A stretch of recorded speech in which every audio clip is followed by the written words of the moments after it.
Putin's closest ally unwittingly reveals their secret plan to defeat Russia in the Crimea. The leak of sensitive information about Crimea and Ukraine has put Vladimir Putin in a precarious position. It was accidentally revealed by Belarus President Alexander Lukashenko that Russian President Vladimir Putin had shown him a peace deal that included a humiliating defeat for Russia over Crimea. According to reports, Lukashenko is Putin's only ally in Europe. After preliminary negotiations in Istanbul in the spring of 2022, Lukashenko said, "Putin gives me a document that was initialed by the delegations." Moscow, however, has denied that the papers constitute a peace agreement.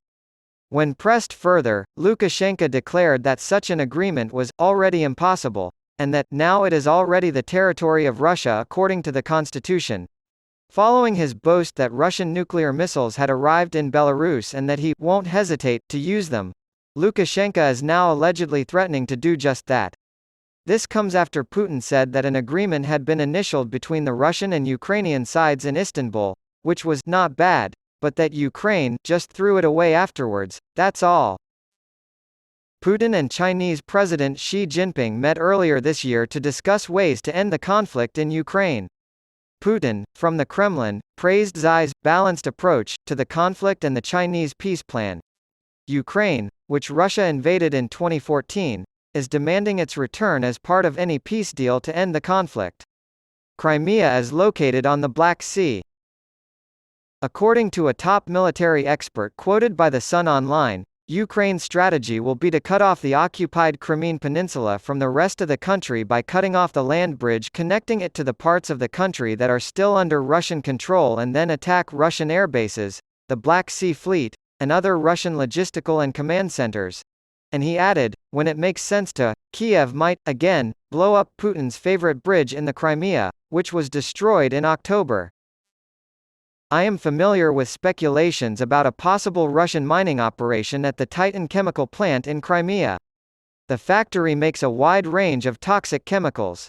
They pose a significant threat to human health because, if released into the environment unchecked, they will poison the air as well as any other living things in the area.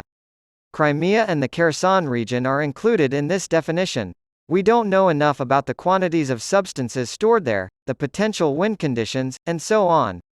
Professionals in the field should look at every angle.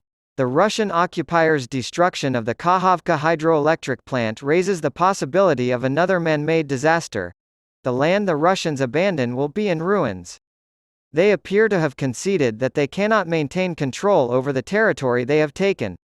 That's why they're leaving these occupied territories in such bad shape that resistance won't be possible for decades.